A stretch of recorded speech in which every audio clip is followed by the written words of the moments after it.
It was the tweet that was heard around the world. My good friend Jack Welch set off a social media firestorm. Take a look at his tweet. I quote, "Unbelievable jobs numbers. These Chicago guys will do anything. Can't debate, so change numbers," end quote. And he's basically accusing the White House of skewing the data to help President Obama. Earlier on CNBC, U.S. Labor Secretary Hilda Solis fired back with this response. Please take a listen. These are our best trained and best skilled individuals that have been working in the BLS. And it's really ludicrous to hear that kind of statement. All right, here now is the legendary Jack Welch, former GE chairman, CEO, and great friend of the Kudlow Report. Jack, it's great to see you. Jack, I don't really feel like defending Obama. I don't really feel like defending the labor secretary. But I got to tell you, I worked in the White House under Reagan, OMB. You can't touch those numbers, Jack. You can't touch those numbers before they're published. Larry, look, this election is too important to have it hinge on one number. We got this number of 7.8 today, below where the president came in, and we have assumptions. What I wanted to see here now is a real debate about this number.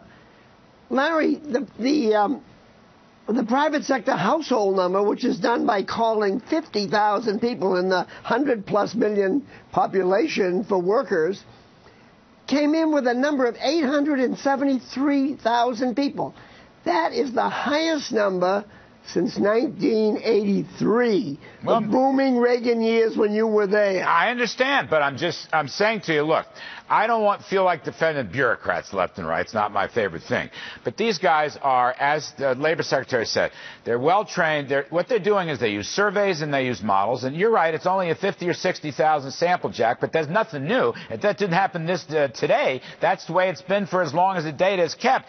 And you got 600,000 part-time workers. That was the biggest piece of it. An increase of 600,000, and self-employed went up 118,000. With some other factors, you get your 837,000, 73,000. Now, Jack, here's my point.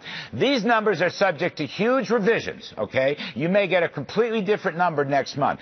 But I do have trouble. I don't want to defend Obama, but I do have trouble thinking and letting people assume that somehow the White House got involved. They don't. The number doesn't come out until 4:30, 4:45 on Thursday afternoon. It's impossible, Jack. The number may be bad and revised, but they can't touch it. That's the point I'm making. Okay, Larry, let's leave it there. Then let's have a discussion of the number, because today the president was out on the stump and he didn't talk about 600,000 government workers added in the last 2 months, the largest number since the study's been done since 1948.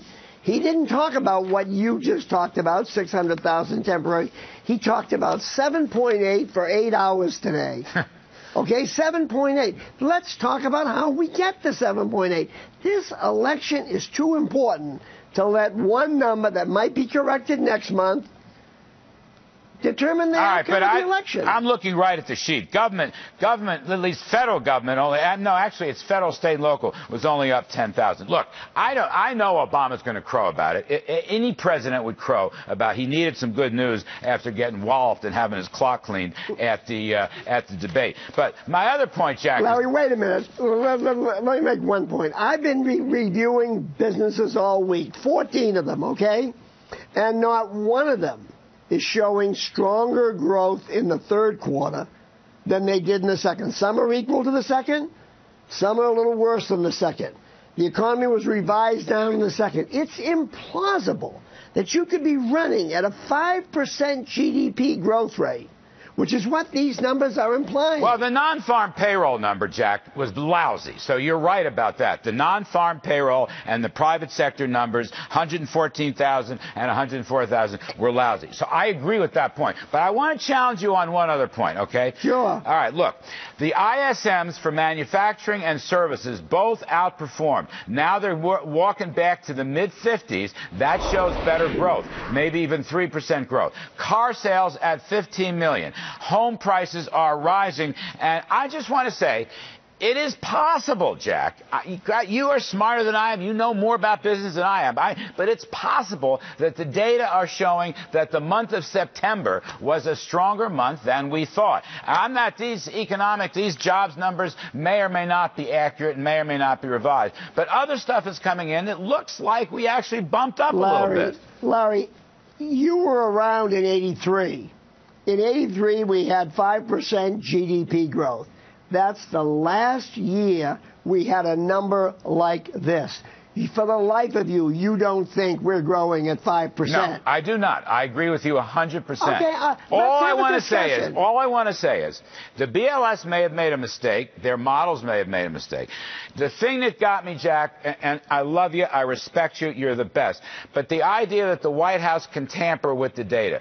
Once you establish that, whether you're a Republican or a Democrat, you'll never live it down. And I'm here to tell you, I know how this process works. The Bureau of Labor Statistics did not deliberately fiddle with the data. Their models may be wrong, it may be revised, but if you go down that route, Jack, then no one will ever believe the government statistics ever again, and I don't want that to happen. Well, it's not about Obama, it's about the process. Let's hope that's totally correct, Larry, but I'll tell you, we're not growing at 5%, and maybe it's a total coincidence that this number dropped to a tenth below when the president took office.